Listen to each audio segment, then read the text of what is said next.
Un gusto saludarlos. Mi nombre es Santiago Pérez y desde la parroquia de Nuestra Señora de Guadalupe y San Juan Diego presentamos el programa La Biblia Católica. La Biblia nace en la Iglesia Católica. Es nuestra Iglesia que en los primeros tiempos del cristianismo y quien bajo la iluminación del Espíritu Santo dictó qué libros serían parte de la Biblia. El origen fue la Biblia católica. La misma se ha mantenido prácticamente inalterable en sus contenidos desde los primeros tiempos hasta la actualidad y con los descubrimientos arqueológicos más recientes se ha confirmado lo apropiado de la selección realizada de los 73 libros del Antiguo Testamento y del Nuevo Testamento que la conforman. Es cierto que hay otras Biblias cristianas de otras religiones que son similares, con diferente cantidad de libros, diferentes traducciones y otras interpretaciones que difieren de la Iglesia Católica. Estas Biblias de las otras confesiones aparecieron 1500 años después o aún más de la vida pública de nuestro Señor Jesucristo.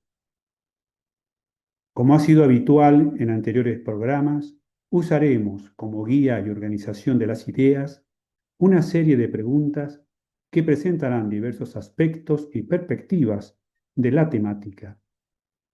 Entonces, los invito a escuchar sobre este programa en particular.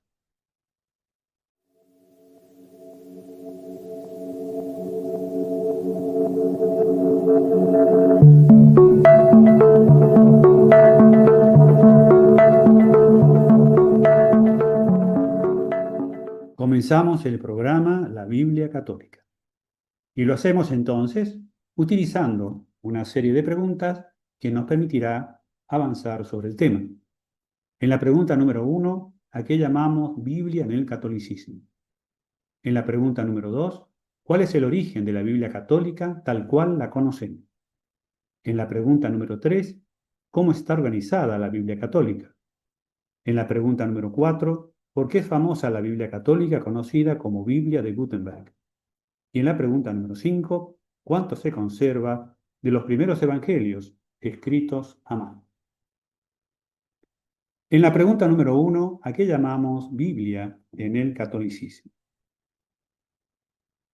Etimológicamente, Biblia viene del griego biblos, que significa libros o conjunto de libros. La Biblia está conformada de muchos libros. Los libros del Antiguo Testamento fueron compuestos entre el siglo X y el I a.C., y los del Nuevo Testamento entre el año 50 y 150 después de Cristo aproximadamente. Dios y el hombre son los autores de la Escritura.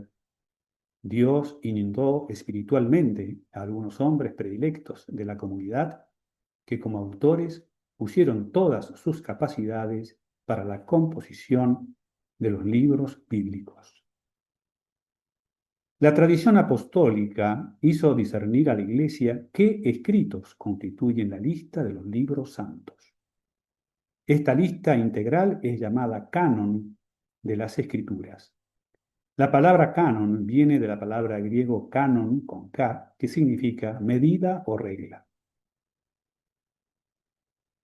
La Iglesia Católica primitiva adoptó el canon largo del Antiguo Testamento, también llamado alejandrino, que constaba de 46 libros.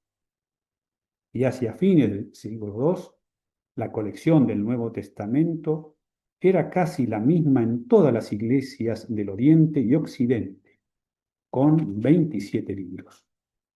Es decir, la Biblia católica nació compuesta de 46 más 27 libros, con un total de 73 libros, y así permanece.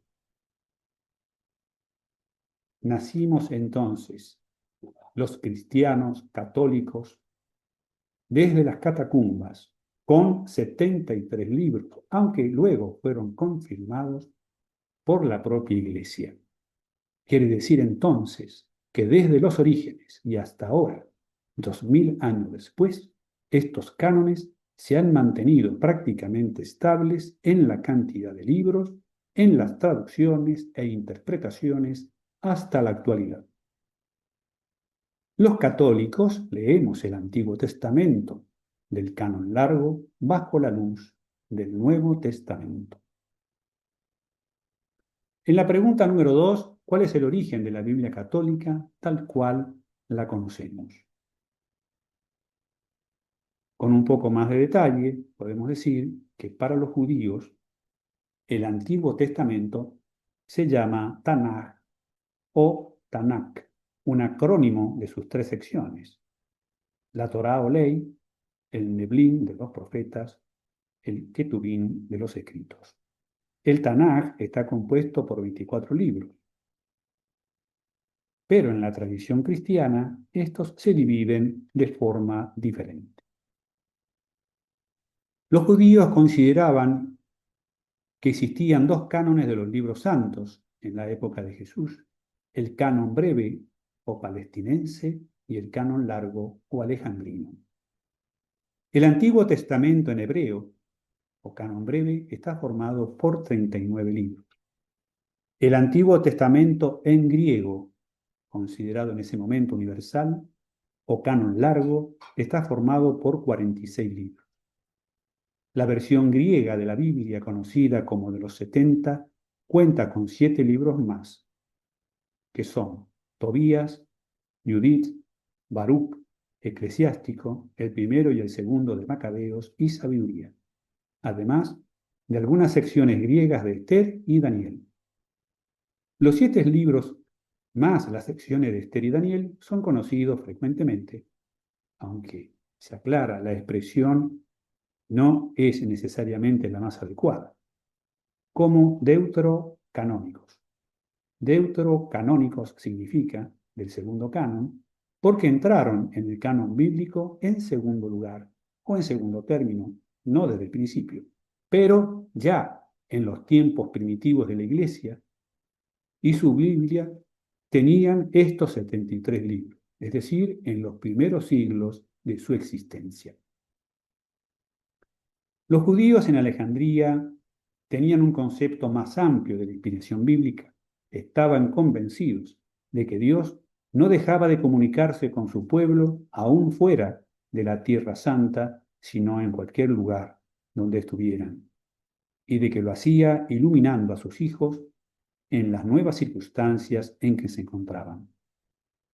Así, la Iglesia Católica primitiva y universal recibió este canon alejandrino, que consta de 46 libros, que incluía los deuterocanónicos. Por eso en las misas se encuentran partes que refieren a Tobías, a Judith, a Baruch, al Eclesiástico, al primero y segundo de Macabeos, los libros de sabiduría y además de algunas secciones griegas de Esther y Daniel. Sin embargo, vale la pena aclarar que los hallazgos de las cuevas del Qumran en 1947 dieron luz a favor de este criterio de la Iglesia Católica de adoptar el canon largo del Antiguo Testamento, cuando se encontraron una gran cantidad de libros en hebreo, arameo y griego, incluidos algunos que se pensaban que estaban solo en griego, como los deuterocanónicos, que también estaban en hebreo. Este era uno de los argumentos iniciales para la existencia de dos cánones distintos de la Iglesia hebrea.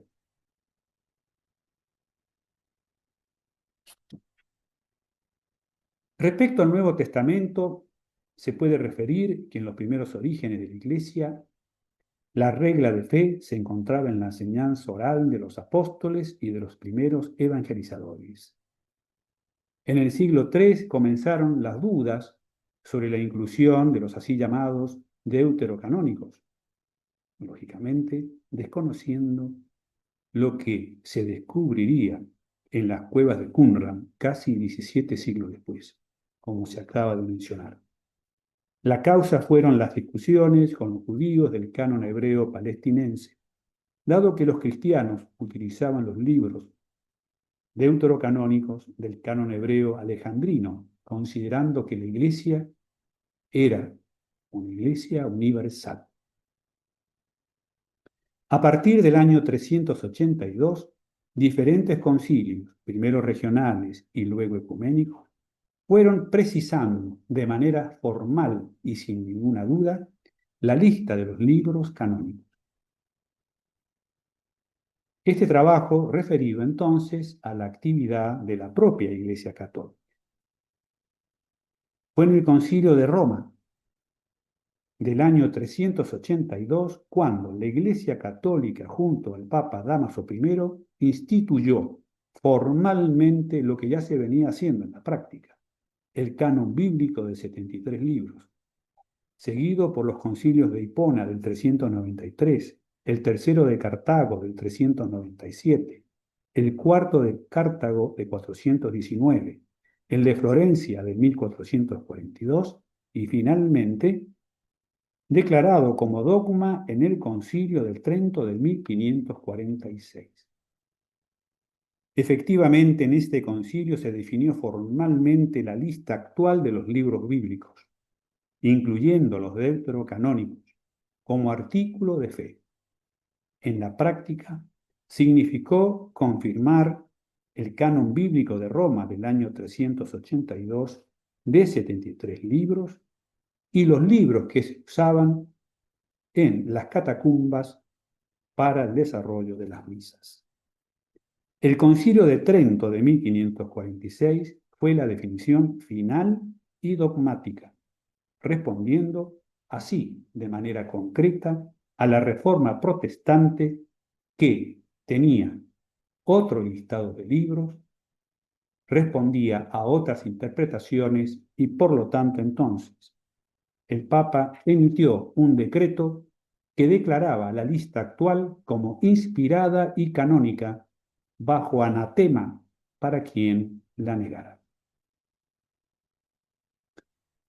San Jerónimo tradujo la Biblia de sus idiomas originales al latín, creando la Vulgata, un proceso que comenzó alrededor del año 382 después de Cristo, por encargo del Papa Dámaso I y que continuó durante las décadas siguientes, finalizando hacia el año 405 después de Cristo.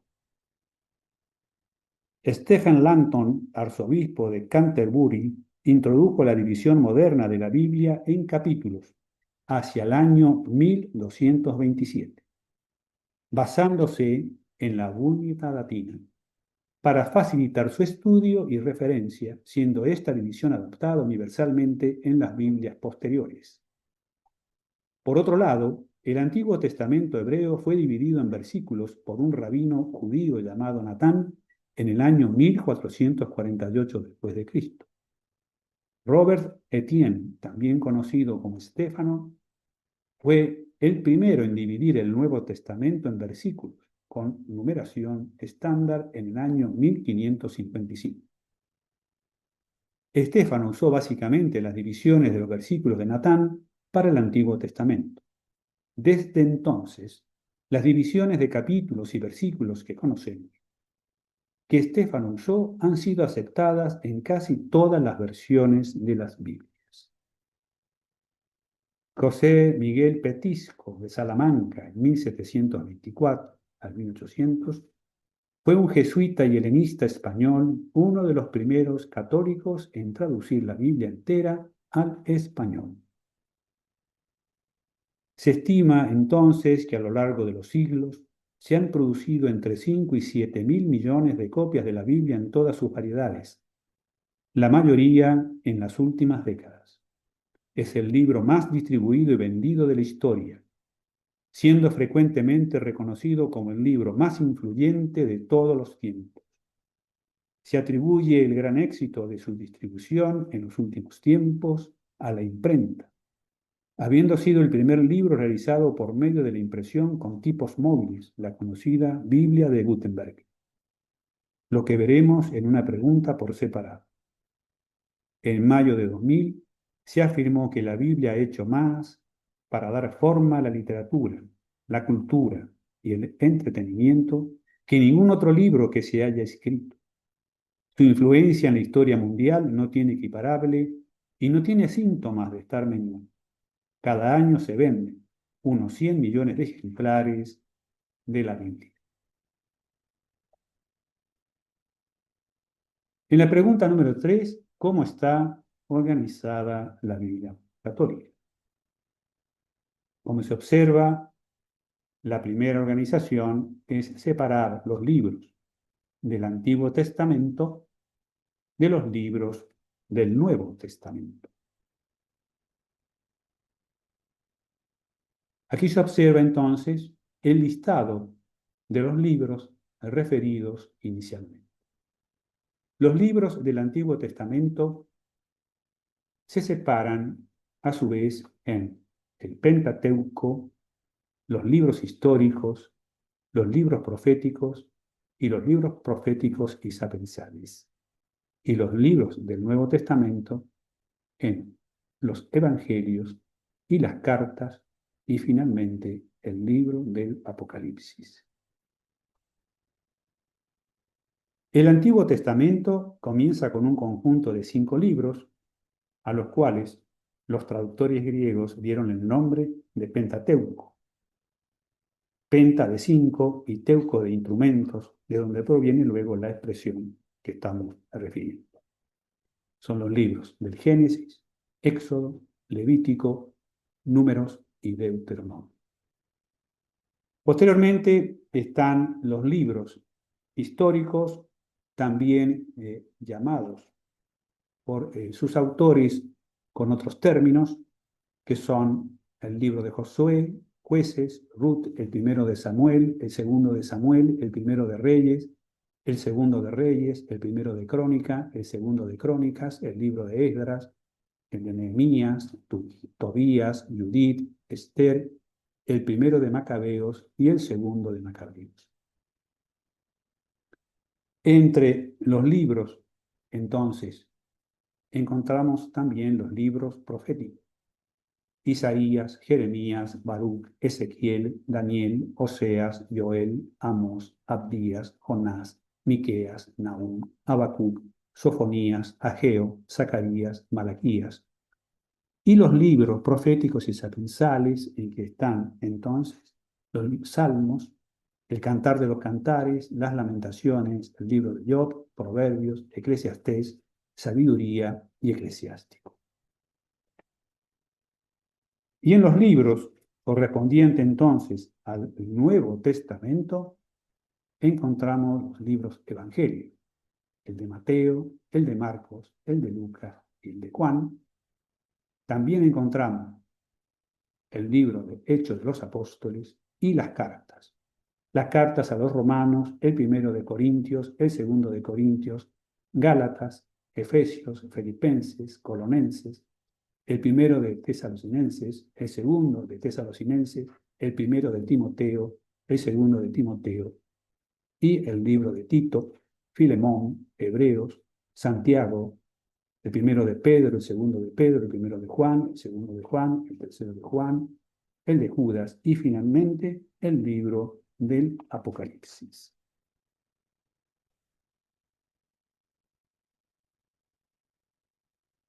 El Antiguo y el Nuevo Testamento se complementan mutuamente. Su interrelación es tan completa que el primero explica al segundo y viceversa.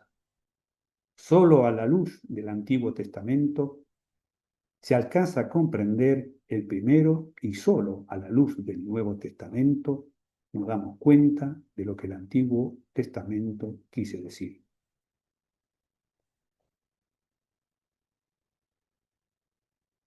En la pregunta número 4, ¿por qué es famosa la Biblia católica conocida como la Biblia de Gutenberg?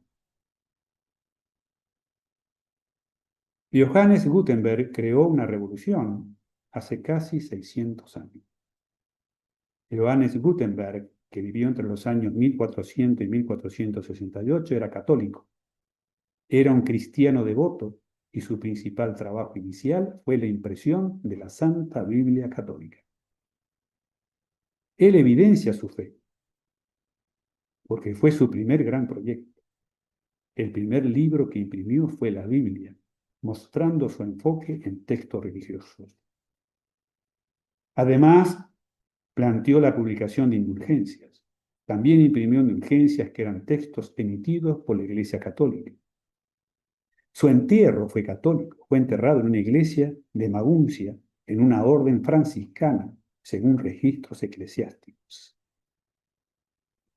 Era un cristiano en una época donde la Iglesia Católica era la fe dominante en Europa Occidental y su invención fue bien recibida por la Iglesia para la difusión de los textos. Con la invención de la imprenta con tipos metálicos móviles en la década de 1450, este herrero y editor alemán hizo que en Europa los textos se volvieran más accesibles. Mucho antes, libros como el Sutra del Diamante, la obra impresa más antigua que se conoce, cuya copia más añeja data del año 868, se produjeron en China y Corea con imprentas hechas primero en madera y luego en bronce. Pero fue el invento de Gutenberg diferente. Con él fue posible imprimir muchas copias del mismo texto rápidamente. Y el libro de Gutenberg eligió para iniciar su producción una serie especial para la Biblia católica. La elección de la Biblia católica, la Vulgata latina, por Gutenberg, fue crucial porque al ser la versión oficial y más reconocida por la Iglesia, permitió que su impresión fuera masiva y estandarizó ese canon bíblico, haciendo el texto sagrado accesible a un público más amplio por primera vez, sentando las bases para la difusión del cristianismo católico. Por lo tanto, tuvo validación eclesiástica. Al imprimir la versión búlgara de San Jerónimo, la Biblia de Gutenberg estaba en línea con la tradición y autoridad de la Iglesia católica. Fue el primero autor que imprimió el libro importante o más importante producido con la imprenta de tipos móviles, simbolizando el inicio de la edad de la imprenta y la producción masiva de libros, lo que redujo costos y facilitó su difusión. Al elegir una versión específica, Gutenberg ayudó a fijar un canon particular, en este caso la Vulgata, y un orden para los libros, influyendo en la cultura occidental como nunca antes se había producido. Aunque en latín, la mayor disponibilidad de Biblias llevó a una mayor alfabetización y a una mayor conciencia cultural, permitiendo a la gente común tener acceso a la palabra de Dios que antes estaba reservada a clérigos y a ricos. Hay 4 datos sorprendentes y curiosos de la llamada Biblia de Gutenberg. El primero podríamos interpretarlo como una decisión, más bien espiritual, con contenido también comercial.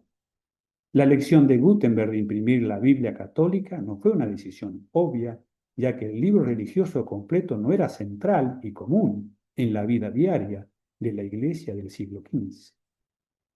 Partes de la Biblia se usaban en la Iglesia todos los días, pero no en el orden en que aparecen en la Biblia de Gutenberg. Señala la Biblioteca Británica en la página de Internet especial que tiene dedicada a este famoso libro. Quizás Gutenberg se dio cuenta de que para que un proyecto de impresión a gran escala tuviera éxito espiritual y también comercial, tenía que apuntar a un mercado más amplio, con potencial de vender en toda Europa occidental y lograr entonces que la Biblia católica penetrara en toda Europa. Se cree que la Biblia de Gutenberg fue completada en el año 1455 y se convirtió en el primer gran libro impreso en Europa con una imprenta con tipos metálicos móviles. La producción de esta Biblia dio comienzo a la impresión masiva de textos en Occidente, marcando así un punto de inflexión en la transición de la Edad Media al mundo moderno. Todas las copias de la Biblia de Gutenberg se vendieron incluso antes de que se completara la impresión, señala la Biblioteca Británica. Gutenberg no ganó dinero con su invento, pero su método y su decisión tuvieron un gran potencial comercial y se convirtió en la base del éxito de muchos impresores y editores posteriores. Luego de 50 años de su uso, los libros impresos se extendieron a lo largo de las rutas comerciales de Europa occidental. Sin dudas, fue una obra maestra. La Biblia de Gutenberg está considerada una obra maestra de la impresión fina, artesanal, por su tipografía gótica, delicadamente impresa en cada página, según describe la Biblioteca del Congreso de Estados Unidos. Y en el momento de su creación era un objeto lo suficientemente hermoso como para rivalizar con la caligráfica de los monjes de la época. La escritura, que es la traducción latina conocida como Vulgata, que fue hecha por San Jerónimo en el siglo XV, es de una tinta negra y nítida impresa en dos densos bloques de texto. Las letras mayúsculas y los encabezados están adornados a mano con un toque de tinta roja. Cada una de las 1282 páginas tiene 42 líneas. La mayoría de las Biblias fueron encuadernadas en piel de cerdo blanca y divididas en varios volúmenes. En la actualidad no existen o se conservan muchas de estas Biblias originales, conocidas como la Biblia Católica de Gutenberg. Es una realidad que la imprenta de Gutenberg no podría haber tenido éxito económico sin el papel, que se inventó originalmente en China y luego se extendió al oeste a través del mundo musulmán. Antes de esto, los libros europeos se escribieron sobre vitela, un tipo de pergamino de superficie pulida, que tenía la característica de ser delgado y duradero, fabricado a partir de la piel de ternero. Se estima que la imprenta de Gutenberg creó 180 ejemplares de la Biblia católica, 135 en papel y 45 en vitela. Según la Biblia británica, en la actualidad existen 48 copias de la Biblia católica de Gutenberg, aunque no todas están completas, de algunos solo quedan fragmentos. La copia en exposición que se encuentra en la Biblioteca del Congreso de Estados Unidos es un ejemplar completo, en vitela, y es una de las 3 copias perfectas de ese material que se sabe existen en el mundo. Las otras están en la Biblioteca Nacional de París y en la Biblioteca Británica de Londres. En la pregunta número 5, ¿cuánto se conserva de los primeros evangelios escritos a mano? Los detalles para responder a este interrogante podrán encontrarse en un par de videos dentro del canal Amar y Consolar que se refieren a la historicidad de Jesús y de los evangelios, es decir, a la verdadera existencia histórica de Jesús y a la verdadera existencia de los primeros evangelios escritos por los propios apóstoles o a partir de copias de los mismos. Por brevedad, repasamos algunos aspectos dentro de este video. La doctrina católica sobre el carácter histórico de los evangelios es muy clara. En el Concilio Vaticano II, la Constitución dogmática sobre la divina revelación dice que la Santa Madre Iglesia ha defendido siempre y en todas partes, con firmeza y máxima constancia, que los 4 evangelios mencionados, que forman parte del Nuevo Testamento, cuya historicidad afirma sin dudar, narran fielmente lo que Jesús, el Hijo de Dios, viviendo entre los hombres, hizo y enseñó, realmente para la eterna salvación de los mismos hasta el día de la ascensión. La genuinidad y autenticidad de los evangelios, es decir, que fueron escritos por los mismos autores a quienes se le atribuye, se remonta al siglo II. La Iglesia, al salir de las catacumbas, lleva en sus manos los 4 evangelios canónicos, reconocidos por todos como obras de los apóstoles y de los discípulos de los apóstoles con inspiración divina. En el libro Los primeros testimonios del Nuevo Testamento, Papirología Neotestamentaria, volumen 7, de En los orígenes del cristianismo, de José O'Callaghan, del año 1995, se anunciaba que el total del Nuevo Testamento conservado en papiros ascendía a un 67,48% del total. Esto es, si el Nuevo Testamento tiene un total de 7.956 versículos, los versículos que estaban representados por papiros antiguos era un total de 5.369. El papirólogo español José O'Callaghan, que vivió desde el año 1992 hasta el 2001, fue un sacerdote jesuita español y estudioso de la Biblia. Es conocido por su extenso trabajo sobre papiros cristianos y por la identificación del papiro 7Q5 del Qumran con un texto de Marcos del capítulo 6, versículos 52 al 53. José O'Callaghan estudió el porcentaje de versículos representados por papiros para algunos de los libros del Nuevo Testamento, como se observa en la imagen. En resumen, en 1955 y en relación con los más importantes, se observaba que existía un total, por ejemplo, del libro de Mateo, de 197 papiros conservados de los 1071, lo que da un 18,32%. Sin embargo, del libro de los Hechos, en papiros había 986 de los 1006, es decir, un 98,01%. O de la segunda carta de los Corintios, existen 254 papiros para conservar entonces sobre un total de 256. Es decir, hay en papiros el 99,21% de los versículos. En promedio, 67,48% total de los versículos referidos en esta tabla. Repasamos entonces que en el año 1995 se conocía prácticamente unos 100 papiros.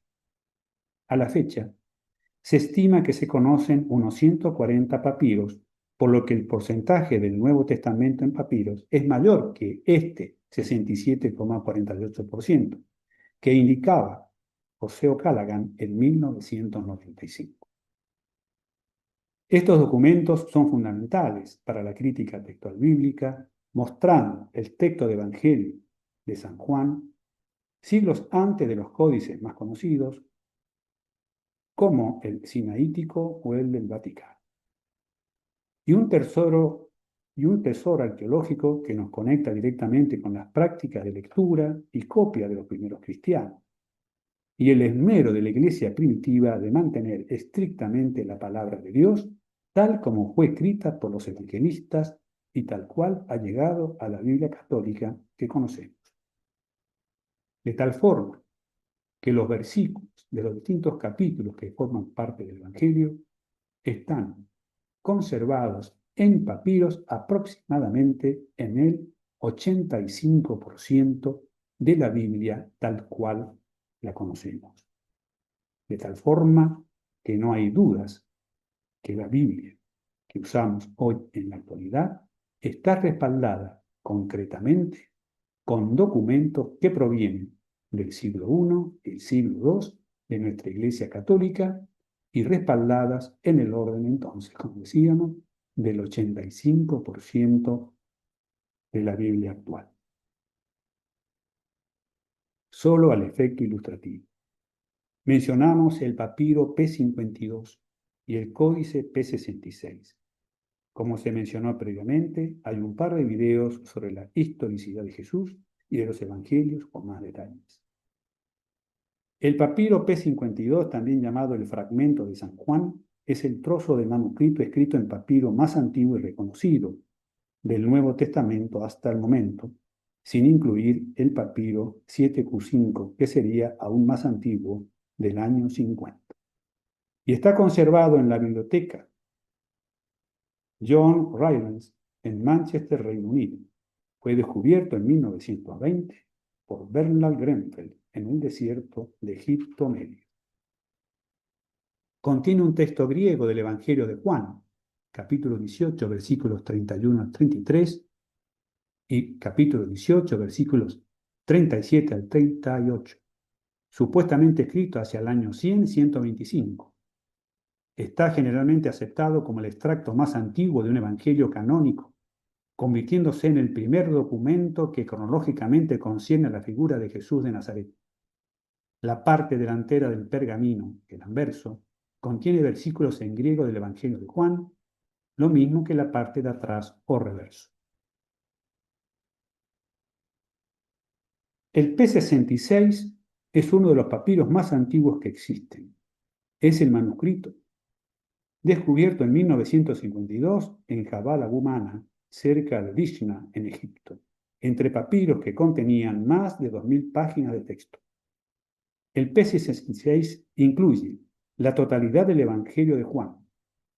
Es uno de los manuscritos más antiguos y mejor conservados del Nuevo Testamento, fechado alrededor del año 150 después de Cristo. De hecho, el nivel de conservación del P66 sorprendió a los investigadores, ya que las primeras 26 hojas estaban casi intactas e incluso las costuras de unión permanecieron. Como se observa entonces, con el nombre de códice, cuando se trataba verdaderamente de un libro armado como tal, según los conocemos hoy. En la imagen se ha recreado, tal como se habría visto, el Evangelio de San Juan y transportado con un contenedor para su protección y cuidado realizado en cuero.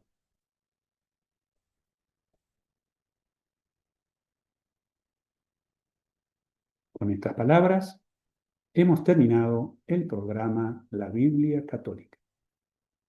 Hemos querido entonces introducir este tema a los efectos del conocimiento del origen de nuestra Biblia Católica, que se remonta a prácticamente 2000 años, y que la Iglesia Católica ha conservado no solo su contenido, los 73 libros que hemos mencionado, sino además ha conservado, como acabamos de mostrar, fielmente las primeras copias originales de el Nuevo Testamento tal cual los conocemos hoy.